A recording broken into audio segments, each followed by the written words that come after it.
Baby's gonna shine. Welcome to the Warhammer Meta Chasers. This is your weekly tournament rundown show of the biggest and best tournaments happening all over the world. Warhammer 40,000. My name is Paul, your host. I'm joined by Adam Camilleri. G'day. And Dustin Henshaw. Do not adjust your sets. He is not frozen today. Yeah. You are, though. I am very frozen. I am permanent Chiseled. pose. Chiseled. Blue stealing. We do this show each and every week, live Thursday, 9 p.m. Eastern Time. Really appreciate folks tuning in, no matter where you are. It could be after the fact. We appreciate that as well. Just let you know you can come hang out with us and our great chat community each and every Thursday if you so choose to do so. We have 3 wonderful events to bring you coverage from this show. We have the Glasshammer GT, the Salzburg Major, and Wargames Con 14. Looking forward to it. It's a brand new world. This is the first fully fledged week of the 10.5. This is the exciting time. We'd love to see all these new lists. All new everything, baby. Yeah. Oh, is this going to throw off our predictions? You know, look, no more than they have been. Yeah. I don't know what you're talking about. Things going fine over here. That's true. Yeah, I mean, TPM land. You know? Have you seen the points, Dustin? I have. It's absolutely insane. What happened? We're getting slaughtered, buddy. What happened? Where did Paul come from? Weeks. It could be each of y'all's weeks to come back into it. But look, when I mentioned we have 3 great events to talk about, let's go ahead and jump in and talk about one of them, the Glasshammer GT. This is in Birmingham, England. 169 players. Nice. 6 rounds. Yeah. Birmingham. Yeah. Birmingham. You decide how you want to fling the letters in there and roll them together. So depending on where you are in our country, or my country, not y'all, all in different countries. We're all in different countries.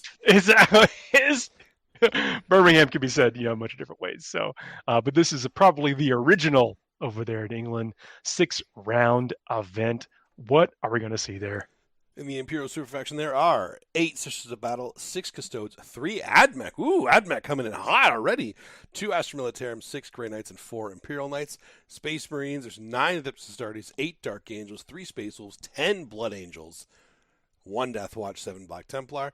Chaos, there's 7 Chaos Space Marines, 6 T-Suns, 9 Death Guard, 6 World Leaders, 12 Demons. No surprise there. Demons coming in hot off of that data slate for sure. 4 Chaos Knights. Xenos, there are 11 Necrons, 6 Orcs, 5 Tau, 2 Votan, Hive Mind. And here's the other big one that's going to get the glow up, the 15 Tyranids. Oh, my God. 15 Tyranids. That is like a quadruple. That is, we've seen they're recently. coming out of the Hive fleet has arrived. My God. And 1 G-Star call player still there. He's still there. With the new codex. He's still there. Nothing's changed for that guy. Yeah. Eldari, there's 8 Drukhari and then 10 Eldari. Meaning the faction podium is Tyranids, topping it with 15 right now. Demons close behind them with 12, and then Necron still there with 11. Is this 8 months ago? Right? Brave New World. This is amazing. I love it. Tyranids are going to be everywhere. Are they good enough to start topping events? I definitely got the glow up to do it. They got some really good buffs. It's got NID players excited. For sure. Oh, what do y'all think is standing out for him, though? The literal last time this podium could have occurred was in 8th edition. When we had the flying circus pre-rule of 3 Hive Tyrant and Alphabet Chicken. The last time this could have occurred, because those 2 lists coexisted. And the last time both of these have been very relevant meta picks and really exciting to see. True. I'm stoked. I am stoked for this faction spread. So, but what is this for the Tyranids that is calling them back, listening to what is the Hive squeal? Well, I mean, first of all, Synapse is no longer just a detriment if you're not in it. Now it's actually a buff. Like before, for a long time, Synapse has just been you don't get leadership or whatever. Now you 3d6 for morale checks. Like, I mean, that's good. Don't get me wrong, but it was not something you're like, I have to be in it, otherwise I'm not efficient. It was. You had to be in Synapse to play like everybody else. Exactly. Like, you had to be in Synapse. Not getting messed up. It wasn't any. There wasn't any boons to it. We're not talking like instinctual behavior or anything like we used to, but now they start eating themselves. Yeah, lurking. Yeah. But now, do you remember the tables? They'd all have different tables. Yes. Like, wow. Would they lurk or would they hunt or whatever? Hunt or feed. Those are the 3. Yeah. Always feed. Always feed. But yes, now it is actually not a detriment anymore. It's just you get +1 strength in melee if you're in Synapse. Like that's incredible for an army that has a lot of melee stuff in it, a lot of little claws. Suddenly even Hormagaunts become scary in close combat because of that +1 strength, because they're -1 base. But there's so many breakpoints with that +1 strength. Trigon's going to strength 10. You know, Moloch's going up a couple of strength to I think strength 9 with their 16 attacks. Raveners going up to strength 6. Warriors going up to strength 6. Like it's a huge breakpoint for a lot of the army. And not only that, they got some good points drops. And the big thing is that Vanguard got new monsters in it. Molochs, Trigons, and Raveners have the Vanguard keyword now, which is so cool. I love that. Are you saying Crusher Stampede is no longer the top? I'm saying stop trying to make Crusher Stampede good because it's not working. It's fine. We don't need it. What are you saying? They got a little triple heart respect. Be a lad. What? Why? They did get Toxicrines can move, have a smaller wingspan than a Baneblade now for the first time. They still are a pain to put on the table, move around the table. It doesn't matter what you do to them. It doesn't matter. Like, I mean, the Crusher Stampede got a cool, go through walls now, which is awesome. But it is cool. For those of you that started looking through the Tyranid Codex, the Hera duels have been legended. They didn't say anything about it, but they got legended. I was so mad. I was so mad. Well, I'm still happy for Tyranid players because this is a faction that people love. People have, large collections, and if they can break them out with confidence in a competitive scene, I think that's only good for the environment. Because I like strong bad guys out there in the well, if you can even call them, I don't know what their agenda is other than to consume. I would say they're bad guys compared to everybody else. They're pretty bad. They're bad for everybody else. There we go. We pulled out some top players list here. What are we? What would we choose to pull them out and why? So we're getting into the second half of the year. We're past the 6th month, almost into the 7th month of the year. So it's time for us to start shining the magnifying glass on those RTC rankings. And so should there be a top player in the respective regions' rankings in attendance at a large event, very likely we'll pull out that list. I mean, if it was just like an Optic Court race, we'd probably give it a miss. But if there is like one of the top players in the ITC at an event and they're playing something worth talking about, like that's not just cookie cutter, or sometimes we'll do that anyway and just see like, hey, here's what the best player in the world is playing, yada yada yada. It's a relevant stat. I mean, when A-list is so dominant, players will try to remove variance from their game, and so they will be forced to play the dominance. When there is this, what we've seen as a very volatile top 10 around the world, that creates gaps for brewers to get in there and make a difference. So that's where we're at right now. By the way, I think that's a great spot to be. In addition to that, when we have such a unique faction podium and a brand new meta, we always want to shine a light on that. And so I've pulled out a Tyranid list as well. Both very good players. First of which, excuse me, is Josh Roberts, currently ranked number 1 in the world in the ITC. Literally number 1. Yeah, the number 1. Not in the region or overall. He's playing Chaos Space Marines Renegade Raiders. So apologies, got Renegade Raiders in there twice. I copy pasted wrong. 3 Chaos Lords, one with the Dread Reaver, which I believe is the scout ability. And then we got Cypher, which had a brand new revamp in the modality and the reasons for taking him, because now everybody has essentially what Cypher had previously, which was an aura of your command points cost 1 more. But now it's not restricted to those battle tactics strats costing 1 more. It's anything you use within 12 of Cypher. And when you got a list like the Renegade Raiders that wants to be pushing up into the middle, grinding, trading, and stuff like that, it gets a lot of value. 10 Cultists, 3 into 5 Legionaries, 3 Rhinos, 2 Vindicators, even with their increased points cost, still taking 2, which I still think is very good. 2 into 5 Chosen to, of course, pair up with the Legionaries and the Chaos Lords in the Rhinos. Then we go into a unit of 3 Nurglings and 4 units of 5 Rubric Marines. Very interesting. Yeah. Very interesting. Well, of course, we know you can take cult troops in the Chaos Space Marine. They lose their Thousand Suns keyword and pick up the Heretic Astartes, but they still keep all the other abilities. Well, they get Dark Pacts, so they get the lethals and the sustain, which is very good on Rubrics, who already have inbuilt AP on all their weapons. In addition, they get the buffs of the Renegade Raiders, so they get extra AP on top of that. Funnily enough, Rubric Marines are actually better in some respects in Chaos Space Marines than they are in Thousand Suns. They don't get the attached characters, which is the whole modus operandi is getting all those value characters, like just mulching through your opponent, doing all this incredibly awesome stuff in Thousand Suns. As soon as you remove that and you just look Rubric Marine to Rubric Marine, these ones can be better because they can do a bunch of stuff that you can't really do with the Thousand Suns ones. So one's taken from the Thousand Suns book. So really interesting to see this. A lot of people have been talking a lot about Plague Marines being a really good take in Renegade Raiders or a variety of different Chaos Space Marine detachments. But yeah, they don't get the Dark Packs because they don't have that on their data sheet, but they will get the Renegade Raiders buffs and the benefit of the enhancements if they're can have legal characters attached. I don't think there are any that can attach to them, but they all get the strats. They get all the strats, and the strats is where the money is.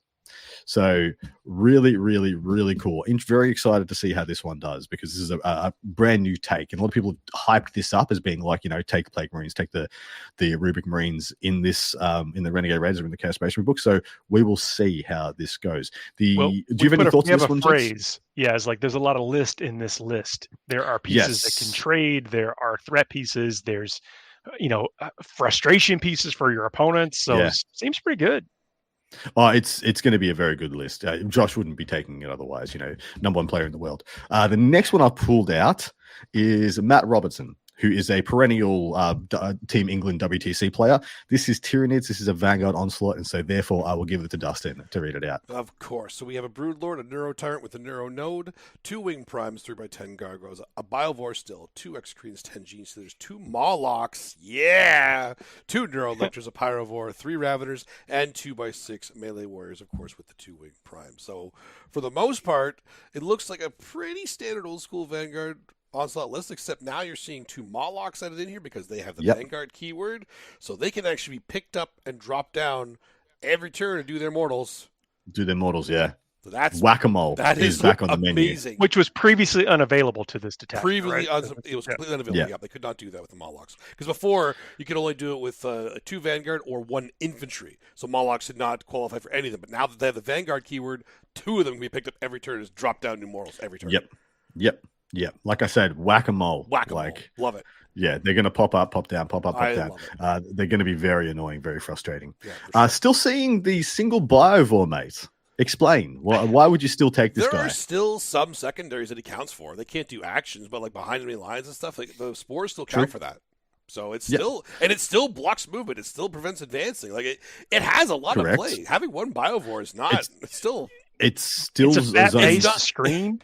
Yeah. Yep. Yeah. It still zones deep strike. It holds your backfield for less points now. It's not broken anymore, but it's still ridiculously versatile. That's a great point, though, is that the utility that people were taking it before is the primary attraction. Still, maybe not as relevant, but a lot of other function and stuff in that piece. To be honest, I feel like people are actually going to be more annoyed by Biovores now because they're not screening them out to do like all their secondaries, but now they're going to be firing it to actually mess up with their movement. They're going to realize how much of a pain Biovores really can be. So this has which is the Neuro Node, mate? Which enhancement? Neuro Node, I believe, is the redeploy. That's right. That's what I believe it is as well. What is the Neuro Tyrant joining in this, or is it just hanging out by itself? Oh, in this one, he just hangs up by himself, mainly for -1. I'm hearing amazing things out of the Neuro Tyrant Zoanthrope. Oh my god, build. I cannot express how excited I am that he can join Zoanthrope. That combo. What happened with the Broodlord? The Broodlord got some extra goodies attached also. Yeah, just now one, the Broodlord. The big thing is he has the Synapse keyword now. So the G-Stealers he's with are now Strength 5, -2 with 40 attacks. So if you could be any more terrified of him. Yeah, it's a good break point to hit. Yeah. The other one is the Raveners. I actually expected to see more Raveners in some of these lists. I did look at quite a few. There's a couple of other players who are playing very similar lists to Matt Robertson. So obviously there's some collaboration going on there behind the scenes in the hive mind. Expected to see more Raveners, but I don't know what you remove from this kind of list to put more in. Yeah, I think the Raveners are actually incredible. They're going to Strike 6 as well, and they're pretty cheap, 75 points for 3 of them, and they have the Uppy Downy, which is really helpful. Yep. So they don't pay CP for it anymore. Like they could have done this before. Having the Vanguard keyword for them is good, but it's not going to be game changing for them. Like they can just be kind of like, I can do this in the Raveners, but you probably won't that often. Yeah. Having 1 squad of Raveners, I think in most Nidless is always just a good idea. You think it's fine? I think it's fine. Fair enough. But Warriors is where the damage comes from, and the Jesus. Sorry, Paul. Actually. Valentin in the chat pointed out the same thing that y'all did about the 50 points for that Biovore, which is still just a value buy. And so be on the lookout. How much did it go what down? is old is new again? It used to be 75. Oh, it went down 25. Went down a third of his points. Yeah. And that's obviously to denote that it's gone down. It doesn't generate a third of your points anymore. Yes. A third no longer generates a third of your total points. Anyway, that is the second list that we're going to be covering, which means it's time to pick some factions, boys. Yeah. And this is going to be spicy. Well, so this is the first week that we really cover every single one of the events is using the everything new, like everything we believe is in effect. So a lot of shakeup could happen out there. All right, I have a dice. Paul, do you want to be 1, 2, 3, 4, 5, or 6? Look, I got to be the 6. Okay. Dustin, you are 3 and 4. But I don't want to go first. Too bad. Dustin's going first. Tyranids. Just give me the nids. Yeah, I would have been ashamed of you. It's I would happening. have literally gone it's time. backing my finger at you. It's to time. do anything else. Nids. All right. Paul, would you like to go second? Sure. Whatever the what's closest to what you rolled. Well, I rolled a 3, so technically I'd be closer actually. But I don't want to pick Blood Angels over you. If you like Blood Angels, you can have Blood Angels. There is a lot of Blood Angels. There is. So I feel like I really want to do that, but I also feel like Chaos Space Marines are going to be really strong. Mm-hmm. So. Okay, so which one do you want? No. I'll go with Blood Angels since you are so genuinely. I'll take the CSM. Let's do it. So what we're doing is we're predicting who we think is going to win. We get points based on where they podium in the top 3. And we do a follow-up show for Patreon subscribers tier 2 and above, where we see how we did with our predictions, as well as go down like what the actual top 10 in the factions, where we pick out a couple of the lists to talk about. So you can have your finger on the pulse of the meta, just like we do. Something available to that tier. The way it works is we all pick one faction at the end of each review of an event. If you pick the first place, you get 3 points. You pick the second place, you get 2 points. You pick the third place, you get 1 point. And then if no one has picked anything out of the top 3, the next person who gets the next pick, the one that we called in the top 10, gets 1 point. And if none of us have picked a faction in the top 10, shame on us. We are not chasing the meta. We are adjacent to the meta. Look, sometimes the meta right angle is all over the place, and this may be one of those weeks. Mate, 11 demons, yeah, 11 demons. I almost picked demons, but I was like, don't be silly, Adam. Wait for the proof to be in the pudding first. So Adam, you're actually calling the Blood Angels are going to be one of the standout factions, like the Marine winner in this case. So we're curious to see if it actually plays out. Yeah, it's actually, funnily enough, not the trend for the other 2 events, but definitely in Birmingham and in England, Blood Angels are definitely the most taken faction, especially when you take into account that the 9 Adeptus Astartes are like Ultramarines, Salamanders, even, it could be White Scars or Imperial Fists for all we know, but they're all just listed under the one banner. So it could be a bunch of different sub-factions there, whereas Blood Angels has more than them. Mind you, I was impressed to see how many Dark Angels were taken, and I'm going to go back and have a look at some of those Dark Angels lists, because I'm quite interested to see how many took the inner circle, or how many took. They all have Cypher in them. They should. Honestly, I should be allowed to take Cypher in my Dark Angels. I should be allowed. Just trying to rally you up. It's fair. It's fair. Rile me all you like. Next event we're talking about is the Salzburg Major from Salzburg, Austria. 68 players. It is a 5-round event. What are we going to see? In the Imperial Super Faction, there are 2 Sisters of Battle, 4 Custodes, 2 Astra Militarum, 2 Grey Knights, and 2 Imperial Knights. Space Marines is 1 Adeptus Astartes, 2 Dark Angels, 1 Blood Angel, 1 Death Watch, and 1 Black Templar. Chaos, there's 2 Chaos Space Marines, 5 T-Suns, 2 Death Guard, 3 World Leaders, 2 Demons, 7 Chaos Knights out of nowhere. Xenos, there's 6 Necrons, 2 Orcs, 2 Tau, 2 Votan. Hive Mind, there's 5 Tyranids. Unfortunately, no Genius they're called. He's over in England right now playing air. Yeah, he's in England. Eldari, there's 2 Drakari and 5 Eldari. Meaning the faction podium is Chaos Knights, topping it off with 7. Necrons close behind them with 6, and then T-Suns, Eldari, and Nids tied for 3rd with 5. Now, Chaos Knights did get a glow up as well. Like, let's be real. So outside of Blood Angels, I think Chaos Knights are the second biggest beneficiary from the nerfs that occurred to other factions. Just if you just looked at what got worse and what stayed the same. Because there were no direct nerfs to Chaos Knights. In fact, they got a couple of little buffs here and there, especially to the bigger knights, which might not touch the sides. We'll wait and see if people start taking the big knights. They don't take those. Well, I got to say, I'm a huge fan of a single Rampager. Yeah, that guy is juiced when he can go through walls with your once per game advance and charge. You just like, here's first turn, staging area, second turn, you cannot stop me. I may be battle shocked, but I'm gonna get you. Wherever you may be, he's gonna make it. It feels real good on that guy. And of course, you pay a couple of CP, Knights of Shade in 2 carnivals at the same time. It sounds like a lot of fun. Don't know how good it is yet. More War Dogs might just be more better. Probably, but I mean, let's do 5. We're going to see some 5 big knights in Chaos. Let's be real. Well, let's think about this, though, is that some of those heavy weapons that have been taken recently to like combat Satan and stuff have maybe not as present anymore. And so you have the ability to maybe slip in some Chaos Knights. So maybe the bigger knights become more attractive. Yep, it's true. And there are some big chunky units still to prey upon. We're still seeing, big sized orc units. We're going to see a lot more monsters from Tyranids as well. A lot more greater demons from demons. One big knight, can really ruffle stomp through some of those big griblies out there, especially with new pivot rules being really good for some vehicles and making some vehicles very attractive to take, especially on more dense table formats, which I don't know for a fact that this is WTC terrain, but it's part of the Alpine Cup, so that makes me assume this is WTC terrain. Makes sense. Please correct me if I'm wrong. And so, the new pivot rules being in effect on those terrain maps is going to be very, very interesting to see who gets what juice out of that rule change. But anyway, I got one list for your viewing pleasure. This is Mr. Thomas Wobach, who won the singles at the WTC last year playing Eldar. And it was I streamed that game, and it was an Eldar mirror match with Wraith Knights and Yinkans popping up, popping down on each other. And I got to say, it was like 3D chess to commentate on. And then it had one of the, it was like almost both of them were too afraid to commit until like turn 4, then turn 5. And then it was just like a crazy chess match. And they wondered like whose Incarn did first. Whose Incarn is going to Incarn the other one's Incarn. And who, when a model dies, order of operations wise, which Incarn has to pop up first? Because the one that pops up second is the one with the benefits and can get the charge off and stuff like that. Oh, Warhammer.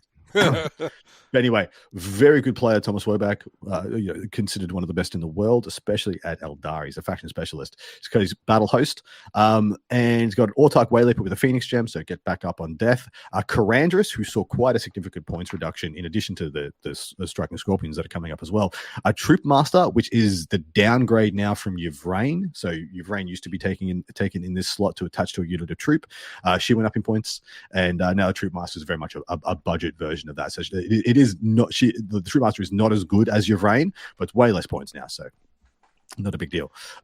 10 Storm Guardians, 2x5 Dark Reapers, 2 Falcons, 5 Shadow Spectres, 3 Shroud Runners, 2x3 Sky Weavers, 2x5 Striking Scorpions, one of which will get Karandris as well, both infiltrate. It's really nice. 2x5 Swooping Hawks, 5 Troop to go with the Troop Master, and 3x5 Warp Spiders. I heard he likes MSU. Yeah, I love all that. All those points went up. Still so much list in this list. Good Lord, there's a lot of list. I like it. I mean, you have a lot of options, and sometimes you just have to default into, I'm just going to funnel things onto these objectives and take them off of you. And there's a lot of that in the mission pack, or the flips. Straight up. So way less Shadow Spectres than we used to. It's like literally a third. Usually it's 3x5 Shadow Spectres. Just slam them in there. They were probably the best thing you could take, in my opinion, because they had that Doom modality. They were very versatile. The shoot and scoot, all that stuff. So only 5 now, I think, is a concession to the points hikes. In addition, I think Dark Reapers went up. I know Hawks didn't. I can't remember if Spiders did as well, but I know Spiders did in the previous one, if they didn't in this one. But so we're not seeing 3x5s of all of these things. It's much more diverse, which I like as well. It's not all just guys with a good gun. There is some melee here. There are heavy hitters. We've got the Dark Reapers. for the heavy hitters, and in concert with the Falcon, you can do some vehicle removal. The Wolf Spiders are just jank. Shadow Spectres just jank. Swooping Hawks jank. But then you've got the Troop and the Striking Scorpions. And with Karandras, those 5 Striking Scorpions can kill most things in the game, especially with a couple of CP and some Fate dice. So I think this is this list strikes a really beautiful balance. Nothing is overtly deadly, but at the same time, Thomas doesn't give a stuff about losing any one thing. And so it's just a really well constructed list. It's the only thing is the Falcons. I want to know, because I'm guessing there's a myriad of different things he can do with the Falcons each game. Like sometimes it's going to be the Troop, sometimes it's going to be the Reapers, sometimes it's going to be whatever. And so I'm interested to see what he's chucking in there, and how he's wielding them on the table. Because of course they had that first turn deep strike, like a drop pod, and you can really get started early on people. So you could be having good gun platform. Oh, yeah. Yeah, it's very respectable. I wish a Razorback was as respectable, but here we are. Razorbacks don't fly. Razorbacks should split units like Sagittars do. That's all. I'll leave it at that. They should split units. But with this one, I'm interested to see how the Falcon goes, because with having so much early reach, tunes of Striker Scorpions plus Karandras being able to infiltrate up, the Skyweavers can move very fast and get stuck in very quickly. It could be that turn 1 there is 6, 7, 8 units on your doorstep. 2 Falcons with the 2 units inside, 2 units of Skyweavers, and 2 units of Striking Scorpions. So we could very much be walling you and putting you kind of in Eldari jail, or like smashing a flank with saturation. I really like the balance of this list, and now it feels like it's not just like cheap guys with guns, because of course the Scourges are missing from this list. A lot of the Spectres, like I said, are missing from this list. But it's got a much better diversity balance of the you've weapon. got options, like things like correct. this is the stuff with all the high quality low quality volumifier. Well, park a couple Falcons over there. Well, here's all the last cannons. Well, here's all this MSU stuff. Good luck. There's play. Noticeably absent. There isn't no Fugan. That's the very noticeable absence here.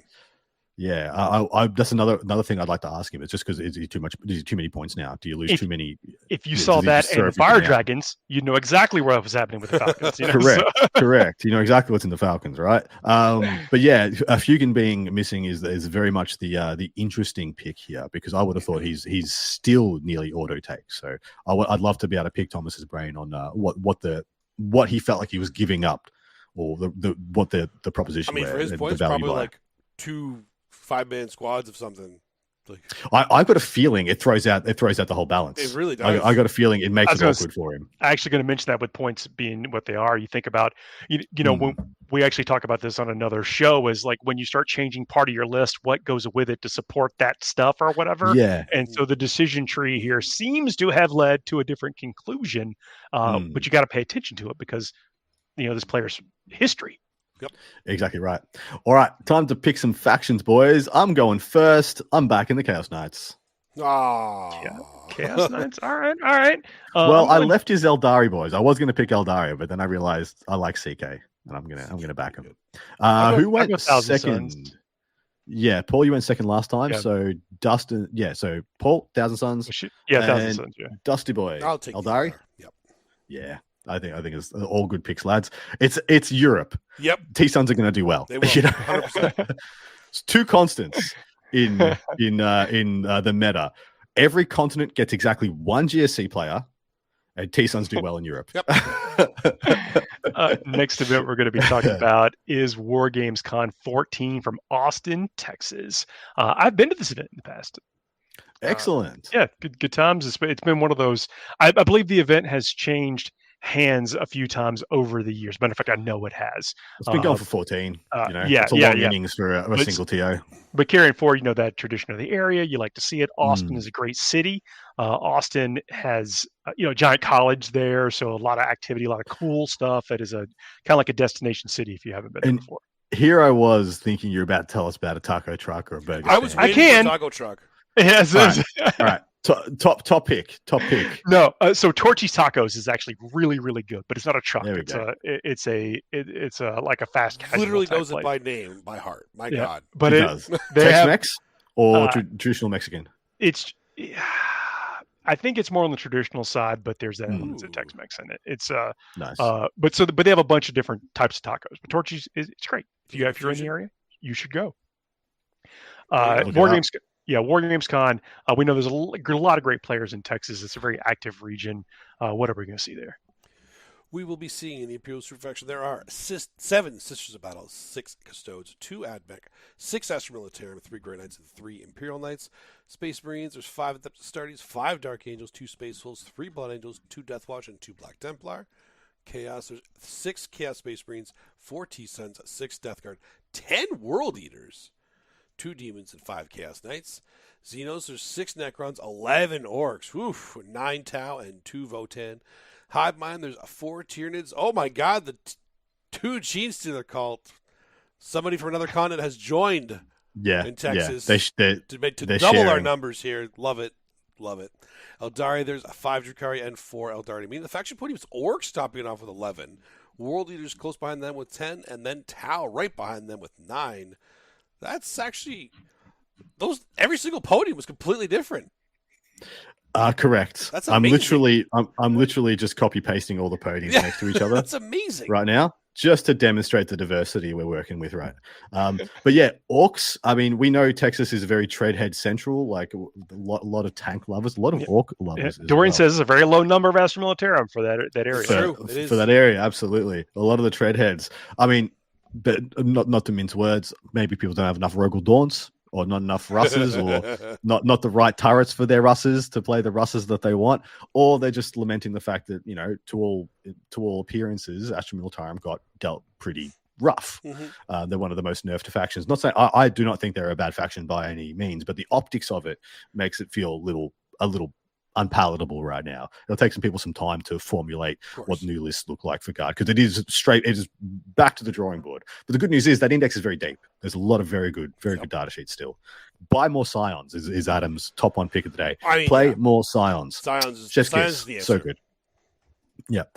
But yeah, I put our 3 faction podiums next to each other. So we have Orcs, World Eaters, and Tau in Texas, Tyranids, Demons, and Necrons in England, Chaos Knights, Necrons, T-Suns, Eldari, and Tyranids. So only Nids show up twice and Necrons show up twice. Apart from that, everything else is unique. That's crazy. That is amazing. That's so cool. I love that. Digging on that. Fan-freaking-tastic. Anything else jumping out to you boys about the faction delineation? 10 World Eaters is a lot. And when you have 10 Orcs and 10 World Eaters, people had better be prepared for aggro. You had better have some screens. Yeah. Because, that's 21 out of 123 players are just going to be coming at you. In your face. In your gob. The Orcs actually does surprise me with those kind of numbers, because they did get a lot of hits. The Dread Mob is still actually probably the best one right now. Yeah. It just changed, I think, what you go to in the list. Well, if you're playing, if you want peak efficiency, I'm not saying that, if you might have a play style and you can do whatever, but, we've often talked about those 3 detachments being all very playable and just kind of in contention for what your style was. And now if you're going just for lean efficiency, maybe Dread Mob is the top. Yeah.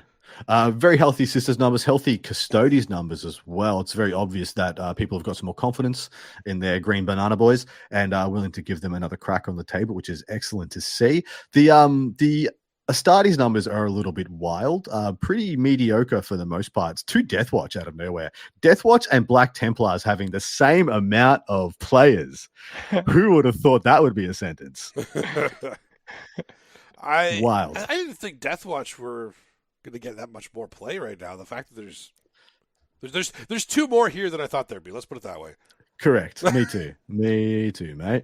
All right. The player in question whose list we have pulled out is Justin Moore, who is ranked number 1 in the US Southwest region, which is the Texas region. Ostensibly, they could just call this the Texas region, the ITC. But he's ranked number 1. He's playing Tau Empire of the Montcar variety, that being his detachment. Kicks off with 2 Cadre Fireblades and then an Enforcer Commander with full fusion outfit, so max fusion.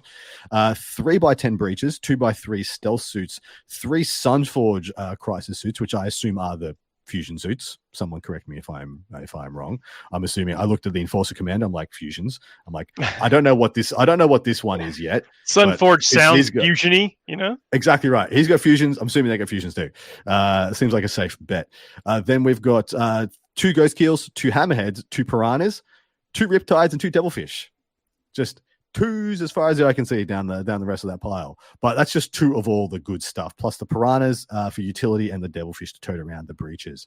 So I really like this list. I think this list is very good. It's taking all the right things as far as I'm concerned. I'm not 100% sold on whether I think Hammerheads are better than Skyrays right now, because I actually quite rate the Skyray. I think the Skyray is going up in utility quite a bit. Really? Even with like all the things it can't do? I think the Hammerhead's better.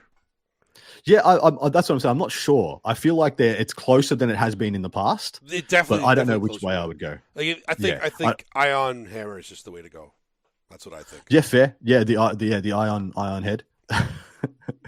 Eye on head, yeah. Wow. Hey, wow. But the 2 Riptides are still making an appearance, paying quite a few more points for them, but they've still got a lot of things that they can really punish in the meta. Their guns are very good into a multitude of different targets, and the 2 Ghost Keels are just like I still think they're one of the best loan up in the game. The fact that they come, the fact that they come with minus to hit, they have 2 blanks on damage, and then they're just a very durable body once you get through all of that. Still, still a monster, high toughness, good save. I really like this list, boys. What do you think? I love the versatility of it because it has 2 of all the good stuff. Every single one of them. I mean, it gives you the one to do this, to do whatever it's in the list to do, and you have the other one for just backup. Like you have your fail safes, right? I love that. I am a big fan of having those kind of fail safes in there. I'm interested to know how he's going to use the crisis suits, because of course I know they went down quite a lot in points. They're actually pretty aggressively pointed right now. But in my head, he uses. I would assume he's using kind of as a response force rather than an aggressive thing. Yeah. Because of course you deep strike him in your opponent's deployment zone, you blow something up and you die.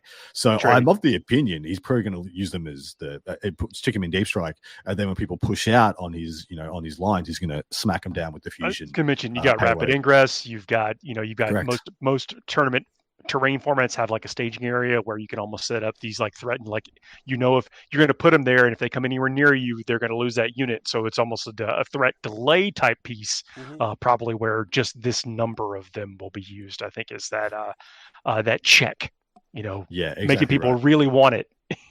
Which it really cost them a turn or two. It cost them a turn or two, translates into more wins. More you play in your own game, so it could be a real power piece. Spot on. Who hasn't picked first yet? I think I picked first, but Paul, off you go, mate. World Eaters. I love it. A lot of people are touting World Eaters as one of the high contenders, not one of the best armies in the game, but one of those armies that, because of what people believe is on top right now, can go really, really well into the top of the meta. And it's funny that they're like we've seen this with others. They can be a spoiler for the top, but they've got some predators, next to them in the same kind of ranking, which is I think is I love that. I love that stuff. That stuff, it really excites me. That's why I chase this here meta.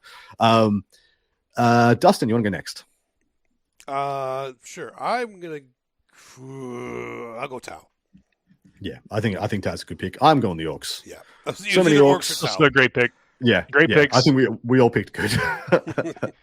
I actually looked at that. I was reading your minds. I'm like, they're going to pick this and this and this. World Eater smash that. So, got to hope that things line up.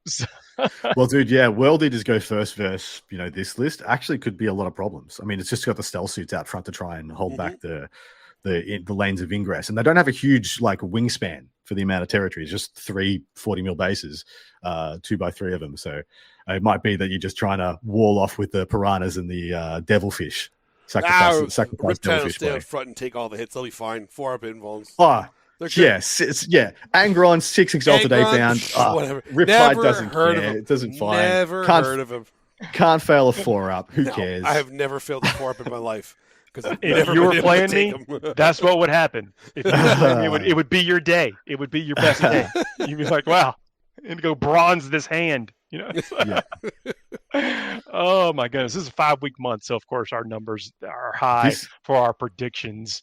Well, they were already high. This is the 5th week, and the numbers are already at like as high as we have seen them, and we've still got 1 week to go. So as points to be made, but this is going to be the brand new start. So if you do want to find out who wins this 5-week month, jump into the patron. That Patreon. It's all go to Patreon. Warhammer Meta Chasers. You want to sign up for that second tier to get that juicy part 2, which just went up yesterday for our lovely patrons. And thanks a lot for folks that have already chosen to do that. The show, of course, takes a lot of work to put together, and that is one way to say what's up. Of course, there are many ways to say what's up. That is just one way to do it. Some other hassle-free ways are leaving us comments and giving us thumbs up and that kind of stuff, leaving 5-star reviews anywhere you listen to this, because not only do we love it, the live audience and the after watch on YouTube, but any of the podcast aggregators means a whole lot when you do that little bit. And look, we're 44 minutes and 16 seconds into the show. So if you've made it this far, at least give us that subscribe and that thumbs up and like, and then go about the rest of your day. It means a whole lot. Doesn't cost you much. Yeah. Makes a big difference for us.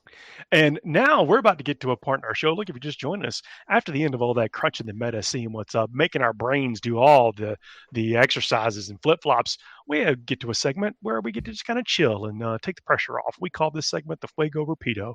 This sometimes has very little to do with Warhammer at all. We give ourselves 2 minutes to talk about a topic. At the end of that 2 minutes, we abandon that topic, never to return to it again, and then go on to the next topic. Thought we were going to have balance slate questions, but here we are. Food for thought. We can do that next week. We need time. Food. We need time to see. We have to the balance to digest. We need to digest and chew on the next slate. week is going to be slate. Don't worry. Next week's slate. Nice. Okay. But this one is food for thought, so it's gonna be food related. Oh, nice. Related. Once we start that clock, I'm in. All right, let's do it. First one. Salad, before or after the main meal? Controversially, during. Whoa. Yes. Why does it have to be before or after? I'm a multi-plate. Aperitif? I'm a multi-plate maestro. So you're like digging into your salad while you're eating your steak?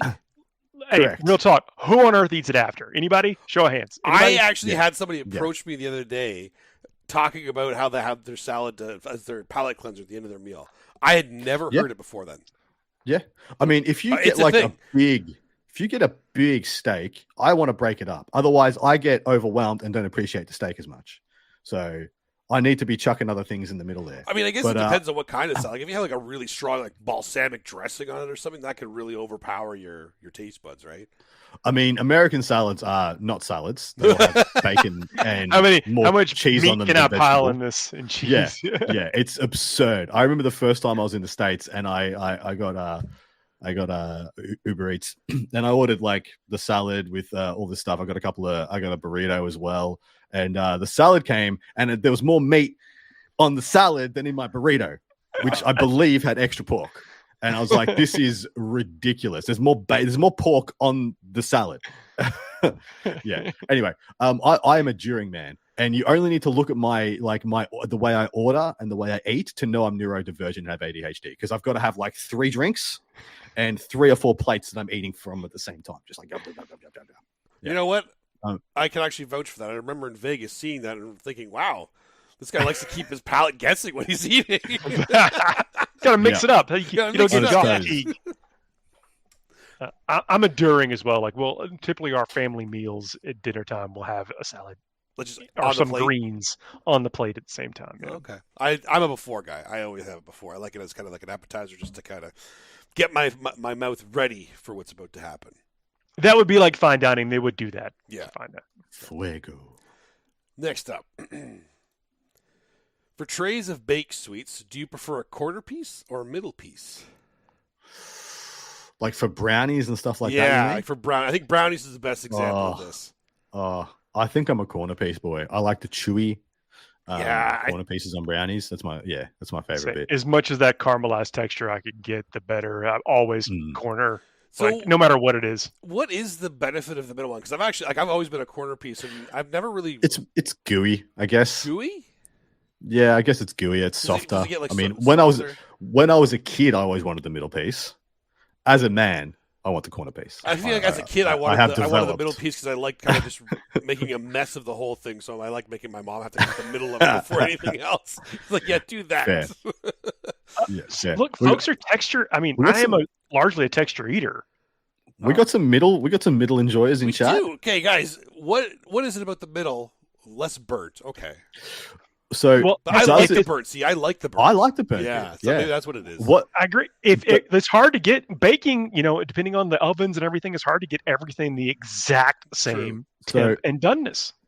Does this same theory that we're agreeing upon that we like the corner piece hold true for like lasagnas, pasta bakes, macaroni? Yeah, 100%. Anything that has a corner, that's what I'm going for. Same thing. Lasagna was the next one I was thinking of too because I love the crunchier, like not burnt, but burnt like corner pieces. I love that. So.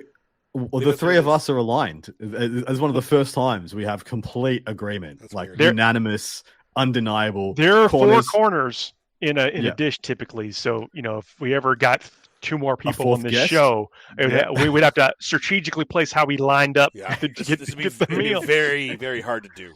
And I will say, if I'm going through a line and I see a corner piece and there's not, there's more people than corners exist, I'm like putting a lot of brain power on getting that corner. What other baked sweets options are there? All I can think of is brownies. It's banana pudding. Those things you can get. Cake, casseroles.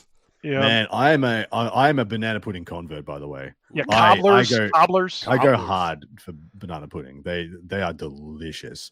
Even the ones I used to get them from Publix, which is one of the supermarkets in Florida, and I'd get the big one. I'd get like the gallon and eat it over a week. It's fantastic. Anyway, before I go. We should have a whole segment on banana pudding. Banana pudding would be a segment. We could. I'll put that in the key list. lime pie, banana pud, bread and butter pud. Yeah, we'll try ranking. Yeah. Wow. All right. Next up, your ultimate meal combo if you could combine items from multiple fast food restaurants. Oh, this is going to be controversial. There's no way we agree on this. There's no way. There is no way. No, can't fit this in. Yeah. So are you talking about like national fast food chains? Yes, national fast food chains. Not like a. We want as many people in this chat to recognize it as possible when you're talking about it. So I suppose I should just do American ones, right? Because I've eaten enough. I mean, we're not going to know what the saucy Boston from Melbourne is, Why don't we have that? That's excellent. That's excellent. I'm going to pitch that. In Melbourne. I love it. Okay, guys, I got a new burger / sausage roll. It's a sausage roll in a burger, and we've got sauce in the sausage roll. It's saucy bossy. I'd eat it. Yeah, I would too. I would absolutely eat it. Has to have beetroot on it. I would have a Frosty from Wendy's. Yep. I like the Frosties from Wendy's. I'm with you. Strong start. Yeah, it is. Yeah. Yep. But the rest of it's where it starts to fall apart. Do you guys know Quesada? No, it's a taco place, or taco burritos. So they actually have like some of my favorite tacos. I love those tacos. So I'd want like Frosty from Wendy's, a triple taco from like spicy taco from Quesada. Yep. And I don't know. Like a Whataburger burger and Five Guys fries, probably. No onions on the burger, though. So they put too many onions on the burger. Okay. Double Baconator. I think it's from Wendy's. Whoa, yep. Yeah, it is. Yep. Five Guys fries. Yep. Okay. Biscuits from Popeyes. Ooh. And a Baja Blast from Taco Bell. Ooh, wow. Okay. You lost me at the end there, but the rest I don't know what flavor it is. No one does. Yeah. Baja flavor. It's like the Dorito of soft drinks. Yeah. Like you get it when you eat a Dorito, you will like kind of know, you kind of taste something. So when like I've been like done like an overnight stream, like a double overnight stream, and I finish at like 3:00 in the morning at times in the States. When I get whatever, I once went past a Wendy's and got a double Baconator, and it was. I mean, I've only had like the basic burgers from like Five Guys and Whataburger, so their upper tier ones might be better than the double Baconator. But that thing was Baconator's strong burger. It's good. It is very good. Hit all the spots. Yeah, that's the best way to put it. Hit all the spots. Good and bad. Cake Shake from Chicago. Okay, I got to give that a shout. Okay. That's from Portillo's. Yeah, it is. I've never heard or had it. They only come in different sizes of bucket, as far as I'm concerned. The sheer size of them is obscene. The amount of dairy you ingest, like I don't know what to think of what it does to your guts. You can't think about it sometimes. You just got to live. You got to live in the moment. That's just right. got to send it. You have to live in that moment. Fuego. We didn't actually like a minute on that one. Oh, yeah. We were talking about something different. We closed that one out. Yeah. That's true. We did well. We got rules around here. We have rules that we rarely bend them. Anyway. Next up. It's midnight. What are you grabbing for a snack? I already told you it was for my I'm a big I like crunchy snacks. I want Paul to tell me what I should get for a snack. Oh, you mean like going to be in the house? Like something? I figured it would be at the house, right? Because you're not going to. Yeah. Okay. I guess unless you're just that guy that will drive to Wendy's to get a bacon. No. If we just need a snack, we see a little something, we'll hit up the Waffle House. Get an order of hash browns or a piece of pecan pie. That's what we would go to if we were leaving at midnight, 3 a.m. Okay. What about having it at home? At the house, I'm chips. Like I'm like crunchy snack guy. Some kind of chips. I probably have. What's your brand of choice? Oh, so I'm a big fan of kettle cooked. So if it's like there's been a lot of those like coming out. So either kettle chips or the other things that have copying the kettle chip vibe. I like the kettle chips. I was a big fan of plantain chips when I was in the States. Can't get them over here very well, but there were some really good ones. Like there were some like lime chili ones I used to get over there. They were delicious. My go-to at home is carrot and hummus, and I'll put like dukkha and extra olive oil and extra salt on top of the hummus. Dukkha is like a Middle Eastern spice blend. Okay. I think I've probably seen that. I have no idea what the name is. Yeah. You coat the top. The way I know I've eaten enough of it is I coat the top of the tub of hummus in dukkha, and then when I've eaten all the dukkha, I'm done. You ready for the next layer? You excavate the next layer next time. Yeah, that's next week's. So I actually have a list of things that I go through in order whenever I'm trying to have a snack. It's just a matter of if we have strawberries left, I'll have some strawberries. We have some carrots left with dip, I'll have some carrots with dip. I'll have an apple if not. And then I'll start getting down to like Triscuits, like some kind of not healthy snacks, but like healthier crackers. But if I'm really hungry, I'll like make my own homemade. I will point out, I was honest about potato chips. I'm not talking about no healthy strawberries. Hey, I try to keep it healthy, but if we have chips, I mean that's bad. All right, I'm injecting a question here. All dressed. I had all dressed chips in Canada. Yep. Fully dressed or whatever the crap they're called. All dressed. Yeah. All dressed. Yes or no, boys? Where do you guys sit on the all dressed? Good or bad? Dustin is like contractually obligated to say he loves them. I think I am actually. It's in the Canadian contract of citizenship. Yeah. They're going to come tear up your passport if you're citizen. It just tastes like ketchup flavored chips. I like ketchup flavored chips. See, so I like them. I think over the years I've just gotten tired of them because now whenever I have them, like, I still like them, but I'd rather have like ketchup or salt and vinegar. Yeah, those like a stronger, distinguishable flavor. Yeah, exactly. By the way, I've never had I should say real because I've eaten chips, but they come labeled all dressed. But we get them down here, and I don't know if they're authentic or just the impression like they showed in a picture of an all dressed chip. You need to have like the Ruffles all dressed. Those are the real ones. So,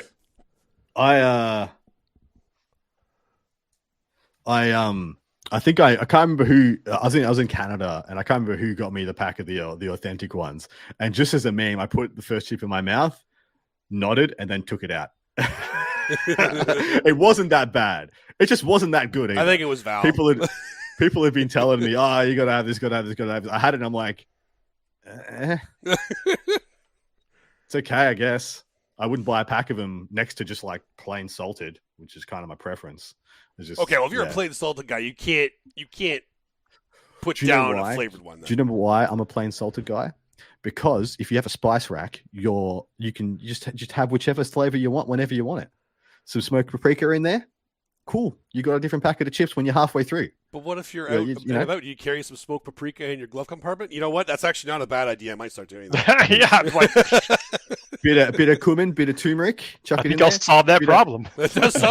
You guys, honestly, you guys need to Google chicken salt, Australian chicken salt, and just have a shaker of that at hand at all times. Okay, but can we get Australian shaker salt outside of Australia, or is it just salt anywhere else? Chicken salt. Chicken salt is the thing. You can get that on Amazon. Or celery salt. That stuff is delicious. Affiliate links down below. No. Yeah. Sorry.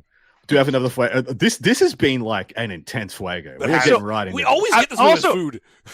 I want to point out something also is that I think that some of these things taste better when you are in the region. Like if you're going and doing something, and you're there, and it probably just hits different, as they say nowadays. Okay. Oh, there's one more. There's one more. Let's go. You are in the finals of a cooking show. What dish do you make? Ooh. Oh, hamburgers, baby. Hamburgers. Iron Chef pulls out the burgers. Yep. Here we go. Is it the Ron Swanson burger? Here is a bun with meat in it. You can put sauce on it if you want. I'd probably do my either my blue cheese garlic steak or the teriyaki salmon. Teriyaki salmon's pretty good. Sounds good. Blue cheese garlic steak's nice as well. That is probably my favorite meal to make. I love that. My wife doesn't digest steak well, so I can't make it that often around here. Someone said smoked brisket. How long is this final? Wow, yeah, seriously, this cooking show started the week before. There's barbecue shows. There's pitmaster shows. There is. Well, yeah, I guess you have a hot enough barbecue, right? But doesn't it kind of take away a lot of it? No, you don't do it. No, you don't. You do not want to do it fast. You have to do that slower, or will not. Yeah. It's a labor of love. Right. Yeah. So you have a smoker, right? Right, Paul. You have to. No, I don't. You don't have a smoker? I don't. I wish I did have a smoker, but I've yet to take the plunge. Yet to cross that Rubicon. I'm shocked actually. I figured you'd be the. Do you have one, Adam? What, a smoker? Yeah. I do. Okay. It doesn't. It no longer works. But yes, I lost. It's not just a room in your house that you cook meals in, right? It's not. He does. It's the oven. You can turn anything a smoker if you try hard enough. During like the 2.5 years of COVID, here I moved house 4 times, and I have lost various small components of my smoker, and it's no longer a smoker. Now your Albert. You can say you have one. It's just a case. It might be time to get rid of it at that point. I should get another. Hey, I'm not ready, all right? We have good times. I respect that. I can respect what would I make? So there's the authentic Maltese side of me wants to make a rabbit stew. Ooh. Like an authentic rabbit stew with Wait, so are you pressure cooking the rabbit? Is like that's. Yes and no. You can do it 2 ways. You can fricassee and get it done pretty quick, and it comes out okay. It's always going to be a little bit gamey. If you stew it long enough, you get a lot of the gaminess out. But you're cooking for 2-3 hours to get that done. So it'd be how much time I'd got. Otherwise, I'd probably do a rack of lamb because it's always impressive. It's always gets good marks. So you're talking about like the crown, right? You crown it up. You crown it up. I'd probably do a pistachio crumb. You blitz up pistachios, panko crumbs, and parsley, and use that to crumb the outside of it. And then you fry it off, get it color on all sides. Sometimes you slap with a little bit of mustard, or I just use butter. Sometimes just get a lather of butter so you can stick the crumb on, and then bake it in the oven. Serve it with some mash, maybe some, if you want to be fancy, some parsnip puree or something like that, or some honey roasted carrots. Beautiful. Nice. Love it. I hate to tell you, my burger's taking this competition. Adam and I tried to go all fancy, and then Paul just comes in with his burgers. Like, yeah, you're done. That's it. So everyone talks about their meat blend for their burger patties. What is Paul's go-to blend? So I think you're talking about like if you were to put in like chuck and ribeye into the meat. So I do not grind my own beef. But I believe a lot of the technique of a burger is just in that the technique of the burger. Like how do you construct? How do you craft? How do you you don't overwork it or You definitely don't want to It depends on what your style is, right? Like smash burger is going to be different than a patty burger. Yeah, it's Is it 70-30 or is it 60-40 fat to meat? I can't remember. 80-20 is the ideal because then you will render that fat and it will actually, if you're going smash burger, will crisp up and get that lattice on your side. So yeah. Okay, I gotta have a burger. There we go. We learned a lot today. We did learn a lot today. But a burger sauce, is like, just make your own little burger / fry sauce, depending on where you are in the country. They call it different stuff. And that's like, you get that little technique blend, right? And your burger turns magical. So I've had barbecue in all up the West Coast. I've had it in the South. I've had it in Texas, but apparently I still haven't had barbecue because I haven't had it in where is it? Kentucky, Kansas is sorry, Kansas City, Missouri, I think is right. Yeah. Apparently I still haven't had. Every time I have barbecue, someone tells me I haven't had barbecue. Yeah. Oh, you haven't had real barbecue. Yeah, the sauces are radically different in those regions too. Well, I was super impressed in how much I liked the turkey that I had in Texas, like the smoked barbecue turkey. I consider turkey to be the least good eating bird, but I was very impressed with how well they made it.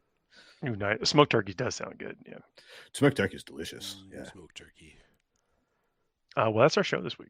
I'm hungry now. Time for me. I know, right? I hope that people are catching this later or listening after breakfast. So, yeah. See, now KR. See now next time I go to Kansas, I have barbecue, and KR Quinn's going to pop up. It's like, oh, you haven't been to the Carolinas and had barbecue. You haven't had true barbecue. Yep. It's happened everywhere I've had barbecue so far. Yeah, it takes. What about the time? People spend hours, their whole day, it could be their whole weekend, trying to make this one dish. Yeah. I think it's cool that they're all proud of it. Yeah, I think it's cool. They're distinct, different experiences. All right, well, that is our show this week. It's been a pleasure talking about Warhammer and various other things with y'all in chat. Really glad y'all can come and join us. And after you listen after the fact, please don't forget to do all those calls to action that we politely requested earlier. That is what keeps everything flowing around. Until then, we'll be back next week. If you need a little bit, need to get a fix in between now and then, check us out on the Patreon. And we look forward to seeing y'all next week. Good night, everybody. See you then, guys. Good night.